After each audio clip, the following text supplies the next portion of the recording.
You are part of the LGBT community. Even though a PWD ka na, senior ka na, o sa mga na, you still have the rights.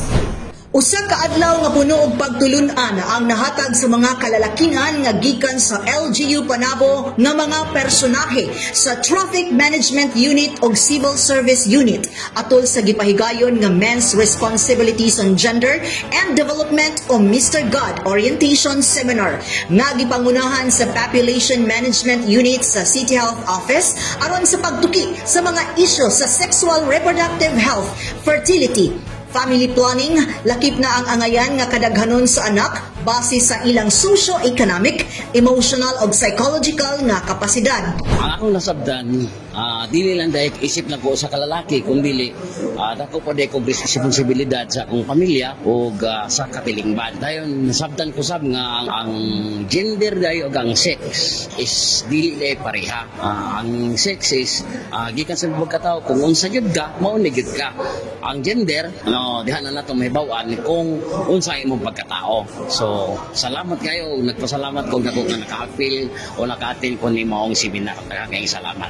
Matod pa ni Michael Hintelas, ang Population Program Officer 1, nga ang mga lalaki adunay responsibilidad sa komunidad. Apil po ang mga lalaki kung sa ang responsibilidad nila sa as a person, as a parent, as a father or as a husband o sa ilang responsibilidad sa society. So kani nga mga mga topics kay mandated po ni siya sa CPD or sa Commission on Population and Development.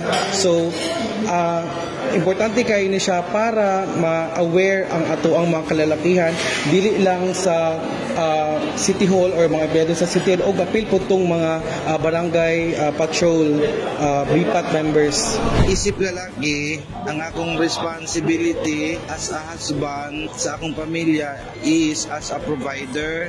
Dapat lagi kong strong, healthy. Ang programa ginasaulog sa matag tuig subay sa 18th Day Campaign to End Violence Against Women. Since there are, manggod sila yung mga client, and ako lang pong ginapa-explain sa ilaha nga, since nagadeal sila client nga dapat gender sensitive sila, na kailangan dyan nila i-deal dyan nila tarong ang ilang client, o apart po ni sila nga makabalo po sila nga ang sexuality, si sex o si gender, dili jud pareha. So, for sure, muli na sila na ay kaalam o akong ginaingon po nila nga i-share po na ilang kaalam, dili lang po dari nga mo-stop lang, kundi inigawas o mga kaubanan nila nga dapat po makabalo po nga kung unsa man nilang masabdan sa karon nga seminar. Kawan sa kamera si Aljon Castilla, kini si Dali Amag nga gikan sa City Information Office Broadcast Services alang sa Frontline News Panabo.